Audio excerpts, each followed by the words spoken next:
I decided to try niacinamide, but the topical version. So you can take like niacin orally, which is also a derivative of niacinamide.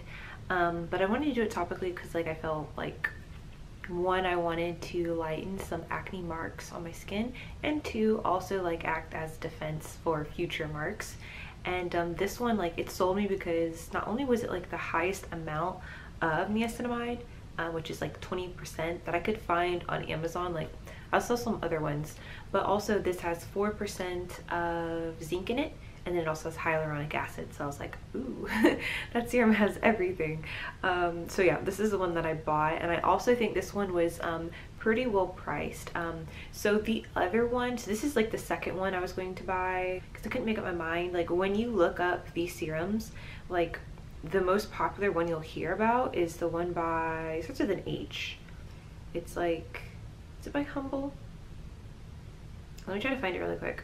Oh, The Ordinary. I don't know where I got Humble. But anyways, The Ordinary. Theirs is 10% niacinamide and then 1% zinc. And that one, like, you get like a 2-pack of it, and it's like $21, but I'm sure just like if you get just like the regular one, it'll be less. But this one in particular, like, I think it was like only $13. So I was like, oh, that's the one I want.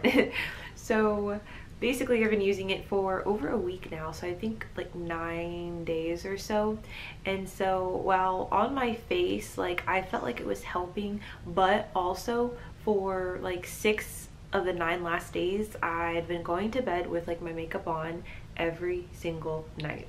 So it's just like I feel like I couldn't really see like the full results of what it was doing, but I was also putting it on my chest, and my chest, which had like a lot of like small bumps and like whiteheads and like areas, like it's close to smooth. Before, like it was almost like braille, so it's like the bumps were like the largest bumps, but like they were still there. And it was just, you know, surprising to me that like it's pretty much smooth now. There's like only like 1 or 2, so I don't really think this stuff works. But as a serum, it is so hydrating. I think it's the hyaluronic acid that's in it.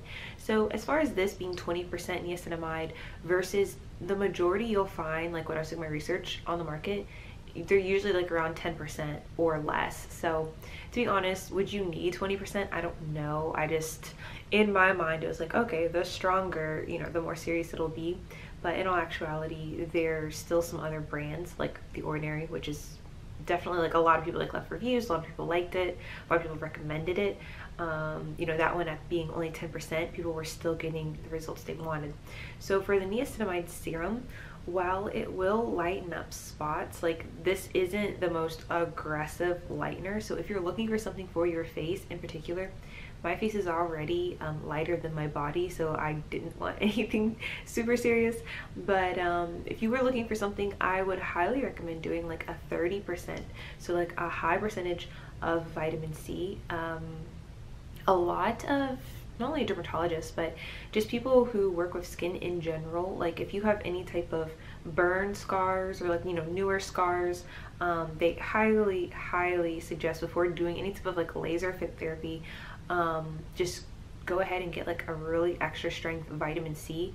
Honestly, like you could probably add other lighteners to that vitamin C yourself, but usually like just a really high percentage vitamin C will just work wonders.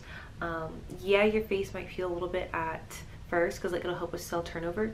The thing with niacinamide and why it is not a very aggressive lightener is that it doesn't encourage cell turnover. So I don't feel like you're gonna have like your skin like starting to purge. Like you're not gonna go through a purge. I think it's great. I wouldn't necessarily say it's gonna like dry out everything, but it will prevent other breakouts from forming.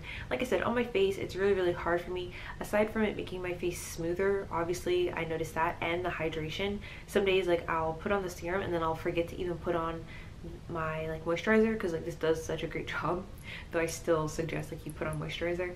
But yeah, from like being unkind to my skin for like 6 days and not taking off my makeup, I really can't say too much about the face. But for like, you know, if you have any type of body acne, I think this is great.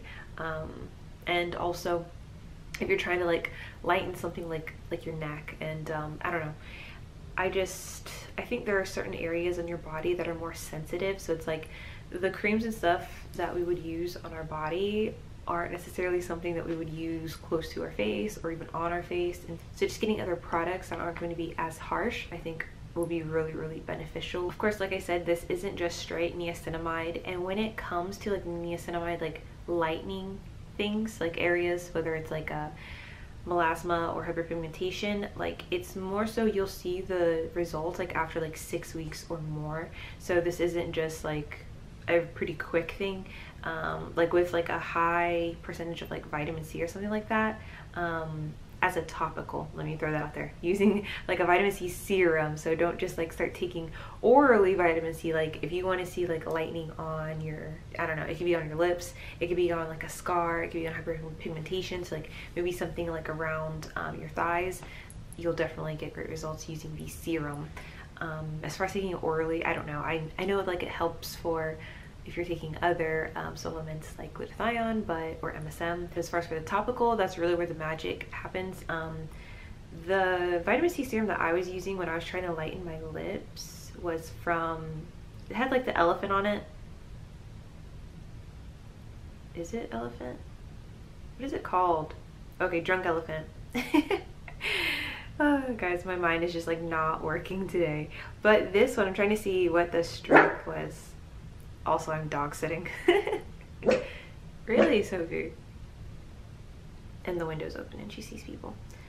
So, drunk elephant, their percentage.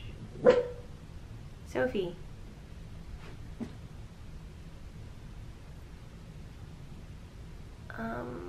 It's only 15%. So, the drunken elephant, I mean, it's an $80 thing of vitamin C. And you're only getting 1 ounce, so I can't like 100% like recommend it because there's cheaper ones out there that are also gonna work. Like I think the only way like they get away with like marketing it for like so much is also that it has the pumpkin ferment extract, which if you've ever done pumpkin peels, like that's great for lightening areas too. And I think it has zinc in it as well. So it's not just the ascorbic acid, it's also zinc oxide and the pumpkin extract or whatever. So I mean it works, but I would say get something like, it worked for lightening my lips anyways. This is what I'm trying to get at with the story. But I would still like recommend like the one I was gonna get for a burn scar that I have I just put in basically 30%, and this was off of recommendation from a dermatologist who has been pretty spot on. Like all she does is she works with different scars and things like that, but she was like that 30% vitamin C serum. And then the one that came up was Pure Biology vitamin C serum 30%, and it has hyaluronic acid, witch hazel, and vitamin E, and also like it has like a ton of really good reviews. So if you have anything like you're trying to like be aggressive, I guess, with your like lightening like on your face or something, also if you're going to do vitamin C serum, only do it at night. So especially if you're like also trying to do like a niacinamide as well, you don't mix the two. That's one thing I noticed in my research. Everyone was like, don't mix the two.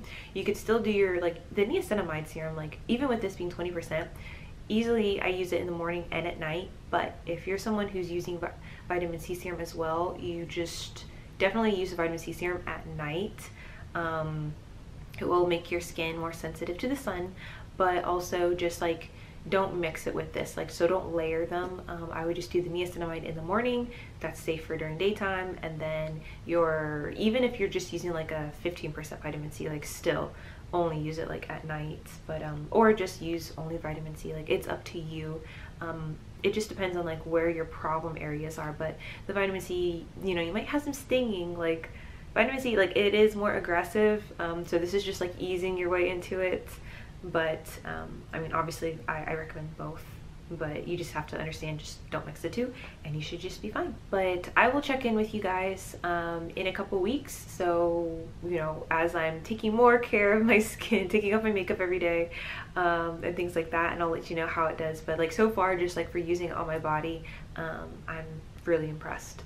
So I thought I'd share.